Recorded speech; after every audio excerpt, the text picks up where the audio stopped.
Hello, hello, hello, YouTube. It's me, John Avenger, once again, and welcome back to What Just Happened month. I just finally saw Doctor Strange and the Multiverse of Madness. There's my ticket. It was freaking great. I had some problems with it, but I'll get to that.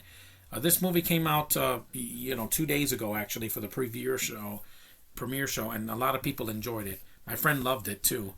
It's a 2022 superhero movie. It's the 28th film in the MCU. That means the next two, Thor: Love and Thunder is the 29th, and then Black Panther 2 is the 30th film. 30 movies, wow. It's a lot. And directed by Sam Raimi. Oh, definitely, you can tell that this is a Sam Raimi movie from the frame one all the way to the end. Written by Michael Waldron, a different writer compared to the first one, with some returning actors coming back. Benedict Cumberbatch is always great as Stephen Strange. You have Joel Ejiofor, but he's not in it this as Baron Mordo. He's not in it too much. So if you're expecting him to be the villain throughout most of the film, he's not. He's not in it that much. Benedict Wong comes back. Rachel McAdams comes back. A little bit underused, but she does something at the end. And then you got newcomers. Chills Gomez as America Chavez. Michael Stolberg, who's in the beginning of the movie, and then he disappears. And of course, the always great Elizabeth Olsen as Wanda Maximoff, aka the Scarlet Witch. And the plot is that Strange travels into the multiverse to protect America Chavez, a teenager capable of traveling through universes, from Wanda. Basically, it's a horror movie. The film is not that long. It's only 2 hours and 6 minutes. I didn't feel it. I'm glad they they trimmed the 20 minutes off. It didn't need to be that long. And this movie's going to make a lot of money. I already know it. It's very entertaining. Let's get the bad stuff out of the way first, so I don't have to be negative all the time. I didn't care for some of the characters in the multiverse, like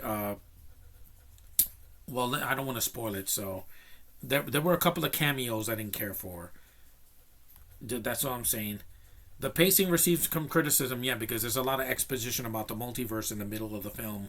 When you saw in the trailer that Charles Xavier's in the movie, that's not a spoiler. It was in the trailer. But, yeah, he's a good cameo. There's also another cameo that you're going to love. Bruce Campbell's in the movie. I'm not going to say what he does. Just see the movie for yourself. America Chavez, I thought, was okay. Nothing really that special. I don't really care about this character in Marvel Rising. The actress is just too young for me. Her performance was fine, but I prefer Haley Steinfeld as Kate Bishop. I know Josh is going to disagree with me. I don't care. I love Haley Steinfeld as an actress. She's legal now. She's not a 16-year-old Spanish girl. Sorry. And with two moms, which is barely mentioned. It's in the movie for like 5 seconds, and then they don't mention it again. The visuals are stimulating in this movie. It's a visually stunning movie. The gorgeous cinematography, amazing visual effects, especially the makeup effects on Benedict Cumberbatch. And if you saw the trailer, you see him undead, and also the look of the film is grand in scale. It looks like Game of Thrones, Harry Potter. It's not as Inception as the first movie was, but it's also a little bit of Guardians.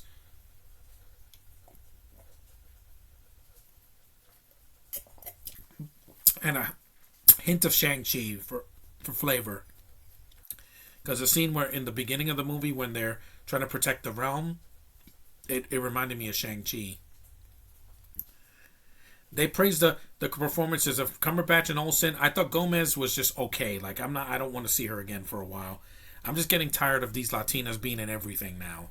No matter what age or group they're in, I'm sick of it. I already said that it's an overrated language, and I have to see it. I have to look in the mirror every day and see that.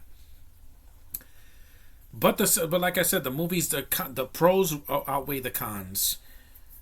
It's funny. It retained its sense of humor from the first film.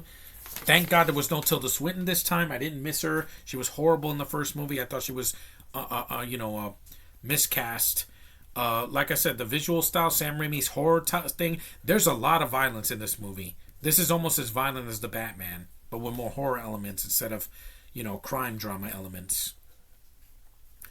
There's also a post-credit scene. There's two of them. The first one is a teaser for another movie, and then the second one is just like a joke, but I'm not going to say anything.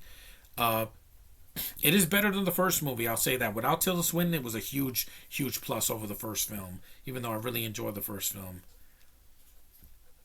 And it surpassed the first day opening of the first movie by 153%. Of course it did. More people are going to the theater now compared to 2016 because the first one came out in November of 2016.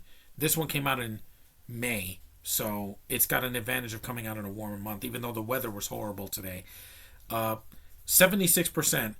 Doctor Strange in the Multiverse of Madness labors under the weight of the sprawling MCU, but Raimi's distinctive direction casts an entertaining spell. Hell yeah, it does. This is what was missing in the last Fantastic Beasts movie, which a lot of people were not into. At least nobody was controversial but when this movie came out. You don't have to give America Chavez, the actress that played her, shit, because like I said, I thought she was just there. She serves a purpose, she's serviceable, but they're trying too hard to make her the next Captain America or the next, witty, young teen. And I'm like, I already got that with Peter Parker, guys. You don't need to do this again. And Zendaya and freaking Miles, he's the only one that I want to see because he's part black and part Hispanic, so there's at least a balance there. The action is well done. There's a fight scene with Strange in the second half with Mordo that's really well choreographed. The visual effects, like I said, are amazing when they're fighting. Any scene with Wanda's like really really creepy, and there's a lot of background. She's in these big scale settings that just look amazing. There is a lot of CGI, but like I said, the first movie had a lot of CG. I mean, it is a $200 million budget, and the money's on the screen. I could say that. It was better than Moon Knight, and it was definitely better, miles better than Eternals. It was shorter. I was more invested. It was not painfully long, and at least Cumberbatch has way more talent than Gemma Chan or Richard Madden or any of those suckers in that movie. But like I said, Marvel, stop putting minors in your films. The two kids that play Wanda's children in WandaVision, they're fine. They're just there for a little bit.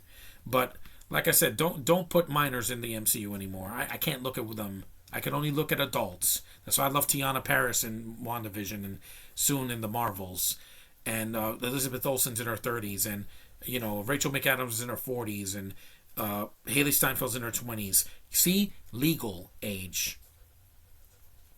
The film, like I said, the pacing, it does, like I said, in the middle is a little bit slow. Especially when you get to the part with Xavier, etc. And also, there's movies. This is setting up the next movie. It said Doctor Strange will return. Of course he will. Cumberbatch is signed on to do another film or like another MCU show, hopefully. He's really got a lot of talent. He really elevates the movie. This movie would have been a disaster if they got another actor to play Strange. And like I said, it's very entertaining. The crowd I was with, they clapped a couple of times, but they weren't on fire the way it was when I saw Endgame. Because again, a lot of people have changed. They go to the theater and they don't even react anymore. They just laugh and just look at the screen. I want more reaction. Just saying, because even when I go see movies at home, I react to stuff. I don't just sit there and watch. But anyway, it's an entertaining movie. If you haven't seen it, go see it in the theater. It's worth your time.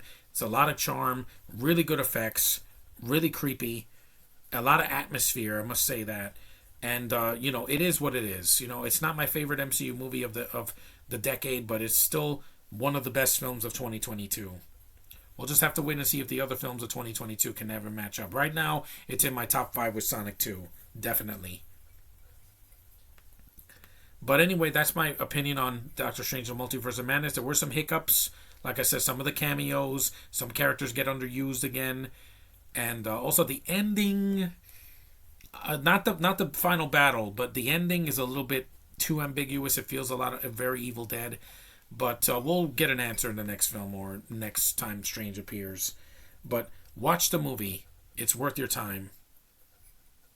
And it's entertaining. That's what Eternals wasn't. It was boring. This was not boring. It was visually stimulating, and I was invested at least. But thanks for watching. Take care, and I'll see you in the next review.